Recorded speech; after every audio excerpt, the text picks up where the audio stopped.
On our last episode before we left for Hawaii, we said there's a lot going on right now with Tar Heel Athletics, and we look forward to talking to Bubba Cunningham when we get back. Well, that's right. Little did we know there would be even more going on with Tar Heel Athletics when we did get back. Now we're back. Bubba Cunningham is here. Thanks so much for being here, Bubba. Tell us a little bit about where things stand this week and where things are going. Well, it's great to be back, and there's an awful lot going on. But I have to admit, I've just come in here, and I haven't been here in a while, apparently, because you have new things. I mean, I did notice the shorts. I don't even remember seeing this little thing on the microphone. Flag. I mean, this is every week, every month, it gets a lot of upgrades over here. So I do appreciate the continued acceleration toward well, as Anson used to say, a never-ending ascension. And I think that's what's happening here in the pod. So I appreciate what you guys are doing. There's a lot going on, and I don't mean to make light of it, but field hockey just had an unbelievable run. Disappointing to lose at the end. Basketball over in Maui, disappointing transition in football with the last two losses of the season. That was difficult. But now we're looking at the future, looking at getting a great coach. Mac has done a terrific job of building the foundation, and I think we're set to be really, really good. So we have an advisory group that's helping us kind of sift through candidates. We've had a tremendous response of people across the country, of agents calling us, coaches, people calling on behalf of other people that are in the industry. A number of different search firms are wanting to be engaged. And so, up until yesterday, we were the only Power 4 job available. Mm-hmm. And now there's 4. So there's a little more competition for coaches out there. But all the coaches that we're talking to right now are playing. And so they're continuing to be in championship games or in the playoffs. So it'll take us a little, probably take us a week or so. I always like to do these things in about 24 to 48 hours, but just can't do that right now given where we are in the season. But very optimistic of where we are. The interest in our program is just extraordinary, and we'll get a great coach to lead us. And our team is very excited to be bowl eligible. And I was over with the team yesterday, talked to our coaches yesterday, talked to the team yesterday, talked to the entire staff in the football building, trying to reassure them that we have a great candidate pool. We'll have a great coach in place very, very soon, and try to be as calm as you can. Don't be anxious, but transitions are tough for people. Sure. Want to talk about the current team and Freddie Kitchens, who was named the interim coach in just a moment. But there's so many data points, Bubba, that can be important when you're hiring a new coach, whether it's experience as a head coach or who we worked for or whatever it might be. What in your mind are a couple things that are valuable to you that you are thinking about when you're looking for the next person to lead the team? I think the most important thing is fit. It really is. There's a certain person that's best suited at the right time, at the right place. And right now, that's what we're looking for. Where are we today, and who can lead us in the next 3, 5, 10 years? We've got a lot of transition going on with revenue share. NIL is starting to not fade away, but we'll be less reliant on NIL, more reliant on revenue share. We have the transfer portal. We have signing day. We have to develop this program. As we've said, we've been right at the cusp of really great seasons, getting to 8, 9 wins. How do we get to 10, 11? Who can get us to that level? What kind of players do we need to get to that level? So that's where we need somebody that can come in and take us, again, from good to great. How do we compete for championships, ACC and national championships? And I think we can do that. So that's what we're looking for. Who is that person? I don't know.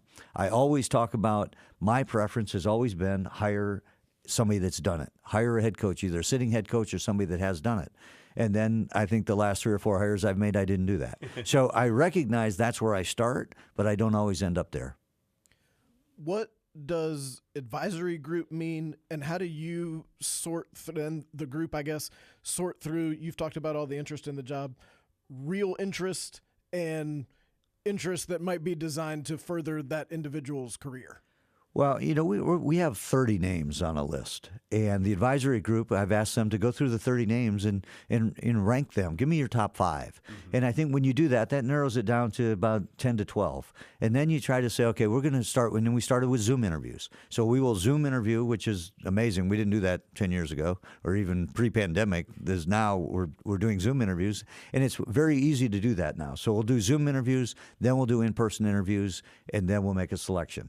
So it allows us to interview some more people more quickly and then narrow it down. I don't want, and coaches will not talk to a committee of 12. But if you want 10 or 12 people, because there are a lot of stakeholders at a university that should have input to the direction that you're headed. So we have 10 or 12 that will be the advisors, get us to narrow down to a group that we can interview by Zoom. That'll be a smaller group. And then an even smaller group will go on the road and actually meet with certain folks individually. You mentioned meeting with the team. What was that meeting like? What was their response? And then ultimately you made the decision with Freddie Kitchens being the interim coach for Carolina. Why was Coach Kitchens the right choice for that role right now? Well, meeting with the team, there's 120 people in there, 120 18 to 22-year-olds that don't give you a lot of reaction. Their coach, their leader is no longer there. Their position coaches are still there, and that's really where their primary relationships are, which I think is fantastic. And our assistant coaches have done a really good job. But they were positive. They were enthusiastic. I think there's a lot of trust and confidence that we'll get a great coach to be the head coach. And they're enthusiastic about playing. I commended them for a great year. All the things that we did have go on this year, between the quarterback getting hurt, a teammate dying, a losing streak, the issues we had in the locker room post-JMU, all of those things were tough. And to get to be bowl eligible, man, it was a heck of an achievement by those guys. And they understand that, and they respect that. And now they want to play in a bowl game. And so we're excited about it. We did name Freddie as the interim head coach. He's been a head coach in the NFL. And I think that was kind of the tipping point. I asked Jeff to continue to concentrate on the defense. I asked Chip to concentrate on the offense. Lonnie has done a terrific job as the assistant head coach, and he'll continue in that role. But I just thought that Freddie, with his experience, would be the right one to lead us in this interim period. We've talked about kind of cycles of coaching tenures. As you restart this new cycle that's going to come, what are you hearing that people are excited about Carolina football, and what are you telling some of these candidates are the selling points of being the head coach at the University of North Carolina football team? Well, I think we've all talked about what a great place this is and what great people we have. We've been a bit inconsistent in our performance in football. We've had a lot of peaks, a lot of valleys. What we're trying to get is more consistent. I will say that with revenue share coming in, we're going to be at the top of the market with revenue share. We'll continue to have to work on NIL. I think what Coach Brown has been able to do is increase our endowment, increase our salary pool, and make our facilities outstanding. So I think we're right there at the top of our league, and we'll continue to be there. And I think that's a great selling point for any coaches coming in. And I think most people would look at this say it's a huge opportunity at Carolina. We have great talent here, both on the coaching staff and on the player side. And we're continuing to build it. We know how important football is for the future of college athletics and for our department. And I think people see that, and it's attracted a great talent pool. But Kim, and I know this isn't an easy topic to narrow down to something that's really easy to understand if people aren't following it closely. Revenue share, NIL, all these different things that are major topics in your world. I'm not sure fans 100% grasp everything that's going on, what's changing. Could you give us a quick, what it is now, what you expect it to be in the near future, and how that is different, and why you think it's good for Carolina? Well, the revenue share, I feel like we've been revenue sharing throughout our history of college athletics. We generate a lot of money in two sports, and we spread it across the department. Mm-hmm. But the courts have told us that the new revenue share model is you're going to generate money and you're going to provide it to those that generate it. So that's what I think is going to happen. So the traditional scholarship, room, board, books, tuition, and fees, on top of that, there's going to be direct compensation for your name, image, and likeness. So we're going to use name, image, and likeness and revenue share somewhat interchangeably. So the revenue share is we're allowed to buy the NIL rights for our student athletes, and we're going to do that for some, not all.